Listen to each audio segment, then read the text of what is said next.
Roma 12 ayat 18. Sedapat-dapatnya kalau hal itu bergantung padamu, hiduplah dalam perdamaian dengan semua orang. Suatu kali Presiden Jokowi mengatakan agar masyarakat perlu hidup berdamai dengan corona.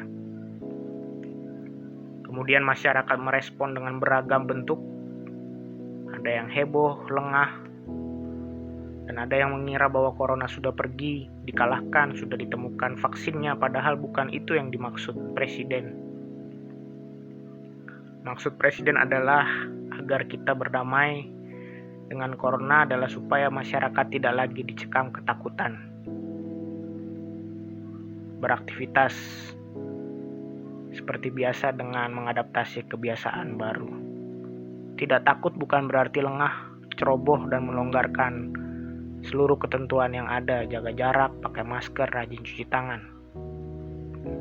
Berdamai dengan corona berarti mengenali bahayanya, menguasai diri sedemikian rupa supaya tidak tertular maupun menularkan kepada orang lain, mematuhi dengan baik protokol kesehatan yang dianjurkan pemerintah, sambil tetap bekerja sesuai panggilan, adaptasi kebiasaan baru. Itulah esensi hidup berdamai dengan virus corona. Dalam situasi pandemi ini, kesehatan kita semua bergantung pada kita sendiri. Tergantung kepatuhan kita. Intinya hidup berdamai berarti semua bergantung pada kita. Pesan yang sejalan dikatakan oleh Paulus dalam Roma 12 ayat 18. Hiduplah dalam perdamaian dengan semua orang. Dan hidup damai dengan semua orang itu bergantung sepenuhnya pada kita. Ada pada kendali kita. Orang lain bisa menjahati, mendiskriminasi, menzolimi. Tapi respon kita atas hal-hal jahat itu sepenuhnya bergantung pada kita. Itu sebabnya dalam ayat selanjutnya, Paulus mengatakan agar mengalahkan atau merespon kejahatan dengan kebaikan. Jangan membalas dendam, tapi beri ruang pada Allah untuk bekerja. Kita perlu tetap mengasihi musuh kita. Pesan Paulus kepada jemaat Roma ini sangat Kristiani.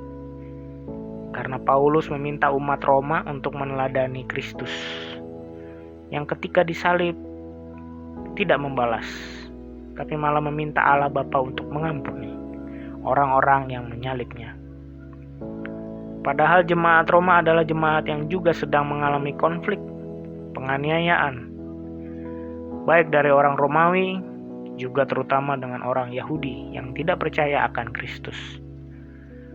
Pada kondisi demikian, Paulus menasihati untuk tetap hidup berdamai dengan semua orang.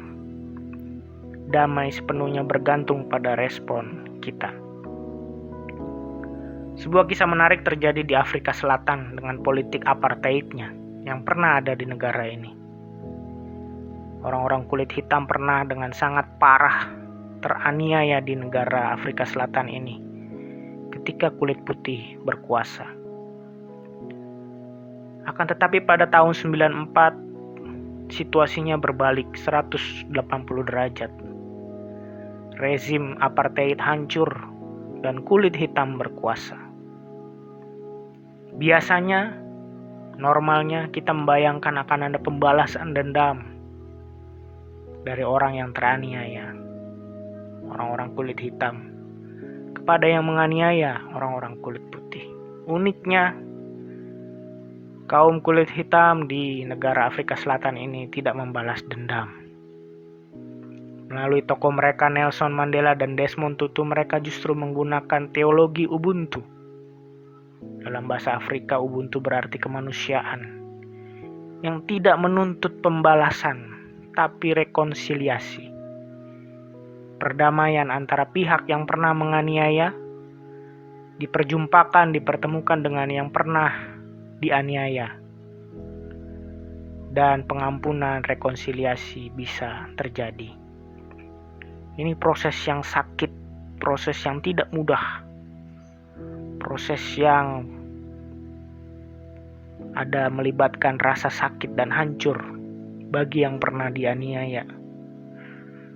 Ada rasa malu dan rasa bersalah bagi yang pernah menganiaya. Tapi Afrika Selatan berhasil melaluinya dan rekonsiliasi terjadi. Mereka menjadi negara pelangi yang sangat menjunjung tinggi nilai keberagaman. Mereka sadar damai itu tergantung pada diri mereka yang bertikai untuk bisa rekonsiliasi terwujud. Walaupun ada rasa sakit dan hancur bagi yang pernah dianiaya, walaupun ada rasa malu dan rasa bersalah bagi yang pernah menganiaya. Bagaimana dengan kita? Apakah kita saat ini hidup dalam perdamaian? Damai dengan orang tua kita, dengan anak kita, dengan pasangan kita, suami atau istri kita, dengan rekan kerja kita, atasan kita, atau bawahan kita, dengan tetangga kita, atau justru kita sedang berada dalam kondisi konflik dengan mereka semua. Di tengah pandemi ini, ketika work from home, school from home, banyak hal yang terjadi. Tidak semua mengenakan. Tapi ingatlah bahwa perdamaian itu bergantung pada kita sepenuhnya. Hiduplah damai dengan semua orang. Kendalikanlah diri sedemikian rupa. Kalau kita dalam posisi bersalah, minta maaflah. Malu tentu ada, tapi itu harga yang memang harus dibayar untuk bisa berdamai. Kalau kita yang disakiti, maafkanlah orang yang menyakiti kita. Tentu ada rasa hancur, sakit dalam memaafkan itu. Tapi itu pengorbanan yang harus dilakukan agar rekonsiliasi terjadi. Rasa sakit dan malu itu berdampingan. Baik bagi yang bersalah, yang menganiaya maupun yang teraniaya, yang menjadi korban. Proses yang tidak mudah.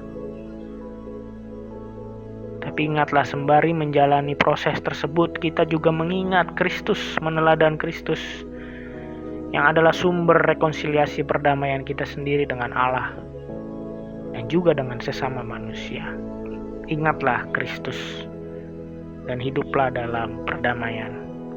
Tuhan memberkati dan memampukan kita. Amin.